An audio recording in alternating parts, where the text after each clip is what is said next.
सभी लोगों का बहुत बहुत नमस्कार। सबका बहुत स्वागत है क्लासेस में। तो आज हम अपना टॉपिक करने वाले हैं इलेक्ट्रिसिटी का टेस्ट सीरीज। ठीक है, इलेक्ट्रिसिटी के हमने जितने भी न्यूमेरिकल हैं ये हम करेंगे आज। ये सभी आपको टेस्ट फॉर्म में भी अवेलेबल है ऐप के अंदर। ठीक है, उसके अंदर आप जब टेस्ट देते हैं तो साथ के साथ आपके मार्क्स भी आते हैं कि आपने कितने अटेम्प्ट किए, कौन सा सही कौन सा गलत, पूरा ऐप में आपके पास सभी के पास एक्सेस है। ये चलो टाइम वेस्ट ना करके सीधा मुद्दे की बात पे आते हैं, इलेक्ट्रिसिटी के न्यूमेरिकल्स। और बेसिकली मैं हमेशा बताता हूँ, देखो सर, हमारे टेस्ट का मतलब सिर्फ टेस्ट नहीं होता, ये समझ लेना। हमारे टेस्ट का मतलब कंप्लीट रिवीजन होता है। ठीक है, अगर ये टेस्ट पेपर करने का मतलब है आपने पूरा सिलेबस कंप्लीटली रिवाइज किया है। ठीक है, और उसमें कुछ भी ऐसा नहीं है जो छूट गया हो। ठीक, चलो, what is the SI unit of electric charge. तो चार्ज के बारे में, जैसा कि आप लोगों को पता है, चार्ज के बारे में Q is equal to I T, ये फॉर्मूला हमने भी किया है, या फिर I is equal to Q by T. तो इलेक्ट्रिक चार्ज अब क्या होता है, is the basic unit, is the basic unit of electricity. Electricity की शुरुआत ही चार्ज से होती है। चार्ज नेचुरली अकरिंग है, नेचर ने हमें दिया, हमने नहीं बनाया। चार्ज दो तरह का होता है, पॉजिटिव और नेगेटिव। और उसकी एसआई यूनिट, एसआई यूनिट मतलब उसको नापने का तरीका क्या है, कूलम। हम उसको कैसे नापते हैं, कूलम में नापते हैं। बाकी जो एम्पियर है ये किसकी यूनिट है, करंट की, एक चार्ज की यूनिट नहीं है। वोल्ट किसकी है, वोल्टेज या पोटेंशियल डिफरेंस की। ओम किसकी है, रेजिस्टेंस की। ठीक है, तो इसीलिए हमको साथ साथ ऑप्शंस को भी चेक करना, भले ही आपको सही आंसर आता हो। This is the correct way to approach the exam. आपको हर ऑप्शन के बारे में पता होना चाहिए। आपको भले ही पता है कि इसकी एसआई यूनिट ये है, लेकिन जब आप पढ़ रहे होते हैं तब आपको ये भी ध्यान रखना है बाकी किसकी एसआई यूनिट है। ठीक है, next, but is the symbol use for electric charge. तो इलेक्ट्रिक चार्ज के लिए क्या सिंबल यूज होता है, क्यू। ये मैंने आपको बताया, Q is equal to I T, ये फॉर्मूला भी होता है हमारा, या फिर I is equal to Q by T, ये भी हमारा एक फॉर्मूला होता है। आई किसका सिंबल होता है, करंट का। और करंट इलेक्ट्रिसिटी में आपको सभी के सिंबल बहुत अच्छे से पता होने चाहिए। वी किसका सिंबल होता है, वोल्टेज का या पोटेंशियल डिफरेंस का। आर किसका सिंबल है, रेजिस्टेंस का। ठीक है, next question.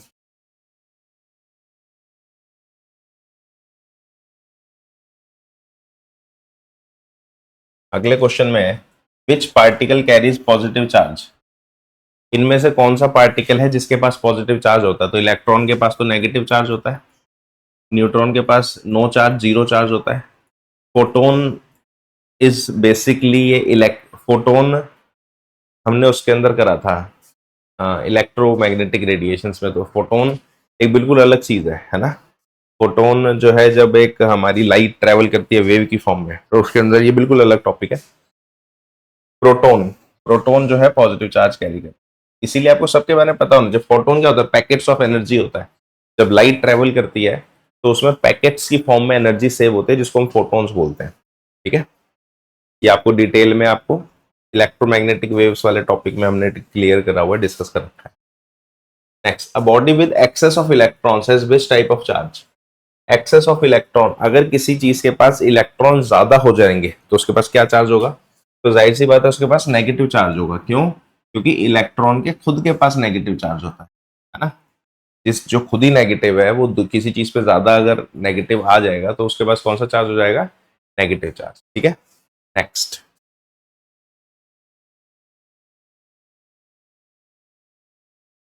Next is properties of charge. What happens when two positive charges are brought near each other? अगर दो पॉजिटिव चार्ज, ये भी पॉजिटिव है और ये भी पॉजिटिव, अगर आप इनको एक पास पास ले आएंगे तो क्या होगा, दूर भागेगा। और अगर अलग अलग चार्ज होता है तो ये क्या होता है, अट्रैक्ट होता है। हमने प्रॉपर्टी पढ़ी है, इस opposite charges attract each other और same charge repel each other, repel या फिर दूर फेंकता है। इसीलिए जब आप दोनों पॉजिटिव चार्ज को एक साथ ले आएंगे तो वो क्या करेंगे, दे रिपेल ईच अदर, एक दूसरे को दूर फेंकेंगे। ठीक है, next, unlike charges dash ether. अभी मैंने बताया अनलाइक मतलब अलग अलग, अनलाइक का मतलब क्या होता है, अलग अलग तरह का चार्ज। तो अगर आप अलग अलग तरह का चार्ज लेंगे, यानी एक पॉजिटिव लेंगे और एक नेगेटिव लेंगे, तो क्या होगा, तो क्या होगा, वो एक दूसरे को अट्रैक्ट करेगा। ठीक है, नेक्स्ट,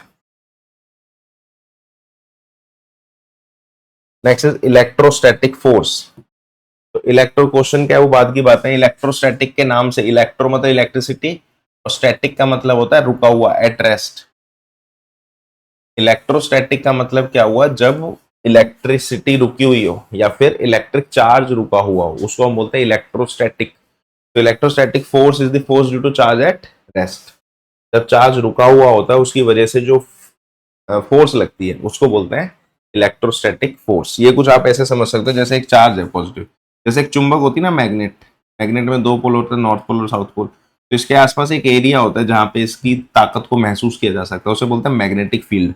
ऐसे किसी भी चार्ज के आसपास भी एक एरिया होता है जहां तक उसकी ताकत को महसूस किया जाता है, इसे बोलते हैं इलेक्ट्रिक फील्ड। ठीक है, इलेक्ट्रिक फील्ड होती है ये, और ये मैग्नेटिक फील्ड जो मैग्नेट के आसपास हो, यानी उसका इलाका जहां तक उसकी ताकत महसूस की जा सके।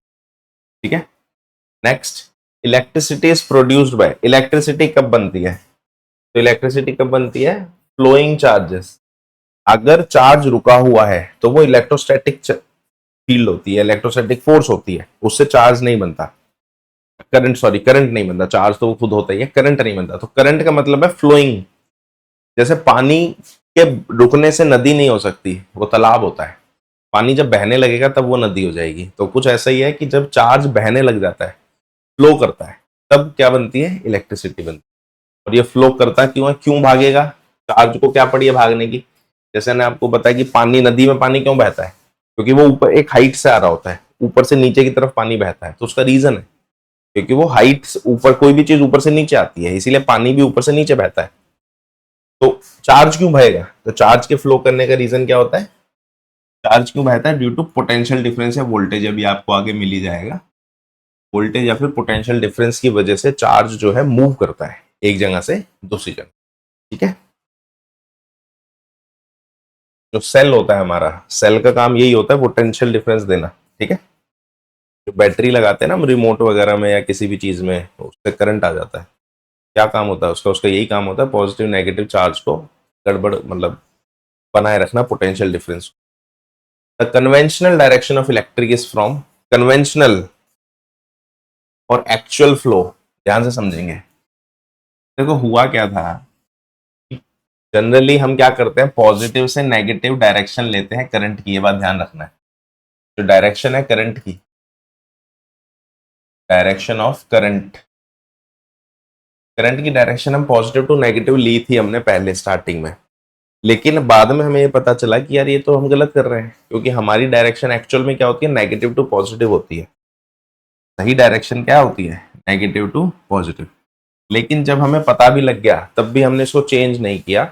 क्यों नहीं किया? क्योंकि अगर चेंज करते तो बहुत दिक्कतें आ जाती, क्योंकि उससे पहले बहुत सारे एक्सपेरिमेंट्स, बहुत सारी चीजें ये सोच के कर दी गई थी कि करंट कहाँ से कहाँ जाता है, पॉजिटिव से नेगेटिव जाता है। इसीलिए इसको हमने कन्वेंशनल मान लिया। कन्वेंशनल मतलब जिसको हम यूज कर रहे थे पहले से, हम उसी को यूज करते जा रहे हैं। लेकिन हमको ये बात पता है कि ये गलत है। एक्चुअल में जो करंट की डायरेक्शन है वो नेगेटिव टू पॉजिटिव होती है, बट स्टिल हम आपको जहां भी आप पढ़ोगे आपको पॉजिटिव टू नेगेटिव ही दिखेगा। ये बात ध्यान रखने वाली है। अगर स्पेशली ये क्वेश्चन आता है तो ये पूछा जाता है कि कन्वेंशनल और एक्चुअल। कन्वेंशनल मतलब जो बाय कन्वेंशन हम यूज कर रहे हैं, जो रेगुलर हम यूज में ले रहे हैं। ठीक है, आपको ये जितने भी क्वेश्चंस हैं ये सब ऐप के अंदर ऑलरेडी अवेलेबल हैं और एमसीक्यू की फॉर्म में है। इसके अलावा और भी टेस्ट्स हैं, और जनरली मैं टेस्ट्स लेने के फेवर में नहीं होता हूँ, लेकिन हमारे जो टेस्ट्स हैं वो स्पेशली डिजाइंड है इस तरीके से कि आपका सिलेबस खत्म करे और एक भी चीज़ ना रह जाए। बात ध्यान रखेंगे, एक एक क्वेश्चन आपको पढ़ के भी पता लग जाएगा। और सभी को मैं एक बात बता रहा हूँ, कोई भी बंदा डायरेक्ट टेस्ट पेपर ना दे, ये मैं सबको बोलता हूँ। जब तक आप कंटेंट खत्म ना कर लें, सिलेबस खत्म ना कर लें, तब तक टेस्ट पेपर कोई भी नहीं उठाना। ना पुराना पेपर करना है आपको, ना हमारा भी टेस्ट सीरीज नहीं करनी, ना हमारे टेस्ट पेपर्स करने हैं, कोई भी पुराना। सबसे पहला काम कंटेंट को खत्म करना, उसको कम से कम 2 बार रिवाइज करना, उसके बाद टेस्ट सीरीज या टेस्ट पेपर उठाने के बाद ध्यान रखें। अगर आप कंटेंट पूरा ना करें, भले ही टॉपिक वाइज कर लें, भले ही आपने एक टॉपिक पढ़ा कवर किया उसका टेस्ट दे दो, ठीक, ऐसा भी चल सकता है। लेकिन बिना टॉपिक पढ़े डायरेक्ट टेस्ट पे कभी नहीं आना। ठीक है? ये बात याद रखेंगे सभी लोग। ये बात बतानी जरूरी होती है क्योंकि स्टूडेंट क्या करते हैं ना, गलती करते हैं ज्वाइन करने के बाद भी, मैंने देखा है, इसीलिए मैं बार बार वही बात बोलता हूँ। Why does charge flow in a circuit? Charge क्यों फ्लो करेगा सर्किट में, ये मैंने आपको ऑलरेडी बता दिया। जैसे नदी क्यों बहती है, क्योंकि वो तो ऊपर से नीचे पानी गिर रहा है। तो चार्ज फ्लो करने का रीजन क्या होता है? ड्यू टू पोटेंशियल डिफरेंस या फिर वोल्टेज। जो वोल्टेज या पोटेंशियल डिफरेंस होता है यही वो कारण होता है जो हमारे चार्ज की, जिसकी वजह से चार्ज घूमता है। अगर पोटेंशियल डिफरेंस या वोल्टेज ना हो तो चार्ज जो है एक जगह से दूसरी जगह मूव नहीं करेगा। ठीक है, next is potential difference is created by, potential difference किसकी वजह से होता है? बैटरी की वजह से। मैं ऑलरेडी आपको बता चुका, बैटरी का काम ही क्या होता है, ये हम इसका सिंबल होता है, एक सेल का सिंबल होता है, और जब दो या दो से ज्यादा सेल अगर जोड़ने हो तो ऐसे जोड़ते जाएं इसको, है ना, जितने मर्जी सेल जोड़ दें, ये बैटरी बन जाए। इसका बड़ा पॉजिटिव होता है, छोटा नेगेटिव होता है। ठीक है, तो ये एक सेल है और ये बैटरी है जिसमें 4 सेल लगे हुए हैं। तो बैटरी का काम ही होता है पोटेंशियल डिफरेंस क्रिएट करना, जिसकी वजह से सर्किट के अंदर इलेक्ट्रॉन फ्लो करे या फिर चार्ज फ्लो। ठीक है, बाकी आप कंप्लीट कोर्स ऐप के अंदर अवेलेबल है। आपको ऐप के अंदर ज्वाइन करके कुछ भी नहीं करना, ना तो आपको कोई बुक लेनी है, ना कोई पुराने पेपर ढूंढने की जरूरत है, ना आपको किसी से कुछ पूछने की जरूरत है। आपने ज्वाइन करके कंटेंट को ख़त्म करें, टेस्ट पेपर्स को रिवाइज करें, और रेगुलर लाइव क्लास में हमारी जो टेस्ट सीरीज आती है ना, टाइम टाइम पे टेस्ट हम लेते हैं, उसको अटेंड करें। This is enough for your exam. बाकी पुराने स्टूडेंट्स से आप लोग कांटेक्ट करें, उनसे राय लें कि कहाँ ज्वाइन करना चाहिए, आपको पता लग जाएगा।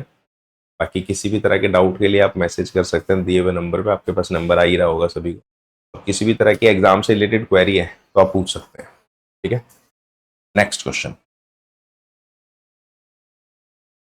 Electric current is defined as, electric current की डेफिनेशन क्या है? It is the rate of flow of charge. ये फॉर्मूले से ही बन जाता है हमारा formula, I is equal to Q by T. यहाँ पे आई क्या होता है? Current, is equal to Q क्या होता है? चार्ज, और टी क्या होता है? टाइम। इसको हम बोलते हैं rate of flow of charge, यानी चार्ज कितनी जल्दी फ्लो कर रहा है। फ्लो तो कर रहा है, पानी बह तो रहा है, लेकिन कितनी स्पीड से बह रहा है, उससे पता चलता है कि नदी कितनी फास्ट मूव कर रही है, या आपकी नाव कितनी तेजी से जाएगी। वही यहाँ होता है कि चार्ज बह तो रहा है लेकिन कितनी जल्दी बह रहा है, इससे पता लगता है कि हमारा करंट कितना ज्यादा है। ठीक है, the formula for electric current, I is equal to Q by T, already मैं आपको यहाँ पे लिख ही चुका। ठीक है, करंट का फॉर्मूला क्या है? Next question. The SI unit of electric current, अभी मैंने पीछे बताया करंट की एसआई यूनिट क्या है? एम्पियर। ठीक है, कूलम किसकी होती है? कूलम चार्ज की होती है, ध्यान रखें, इसमें बड़ी कंफ्यूजन होती है। चार्ज की यूनिट कूलम है, लेकिन करंट की जो है एम्पियर है। 1 एम्पियर क्या होता है? 1 ampere is defined as 1 coulomb per second. मैंने आपको बताया ये सभी फॉर्मूले से आ जाता है, I is equal to Q by T formula है। तो ये 1 एम्पियर कब होगा? जब ये 1 कूलम होगा और ये 1 सेकेंड होगा। ठीक है, यानी 1 कूलम चार्ज जब 1 सेकेंड में फ्लो करे तब हमारा करंट कितना होता है? 1 एम्पियर होता है। ठीक है, तो बाकी हम कंटिन्यू करते हैं, अभी एक ब्रेक ले लेते हैं थोड़ा सा, उस ब्रेक के बाद मैं आपको आगे कराऊंगा। बाकी आप सब लोग टेस्ट सीरीज जरूर दें, टेस्ट सीरीज देके आपको खुद को फील होगा हाँ भाई हमने क्या किया।